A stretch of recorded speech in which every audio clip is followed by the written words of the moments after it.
Okay, the idea here is to actually, okay, first part, we are going to find the resistance of this resistor. Then after that, we will look at when the two switches are closed, what is the effective resistance? No, what is the current leaving the cell? Alright. Okay, wait, I missed out. This is a 12 volt battery. 12 volt battery. Okay, so what happens here? I have the rating for the resistor. Each of them is 12 volt by 24 watts. Okay, there are a few ways that I can approach this question. If I remember the formula, I know that power equals to VI equals to I square R equals to V square over R.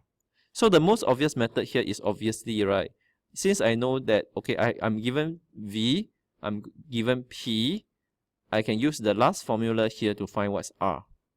So that will give me 24 watts equals to V square, 12 square over R, and R will give me 144 over 24, which would give me 6 ohm. So 3SF, 6 ohm. Okay. Now, for part B, right, the second part, this question requires me to find the current that's leaving the battery. Now, this is a trick question. Now, this circuit certainly looks very complicated, but if you take note, right, that when I close both switches, if I close this switch, if I close this switch, now this switch here, right, this is actually a short circuit. Okay, this is actually a short circuit. That means, right, the current here, okay, after it actually passes through these two resistors in parallel, when it comes back here, because of this short circuit, it is just directly going to come back to the battery.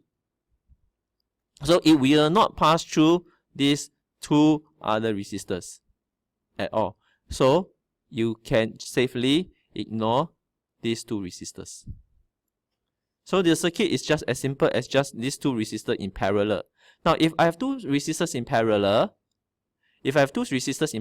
and they are equal resistance, then it makes things very simple, because for two resistors in parallel and they have the same resistance, the effective resistance is just half.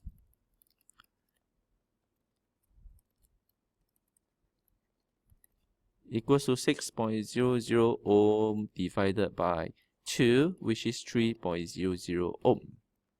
Now, I have the effective resistance, I have the PD, the EMF of the battery.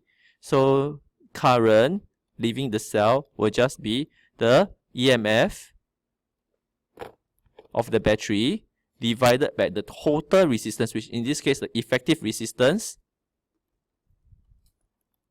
which is 12 volts divided by 3 ohm, and that is going to give me 4 ampere. Done. Sounded difficult, but this question is very easy.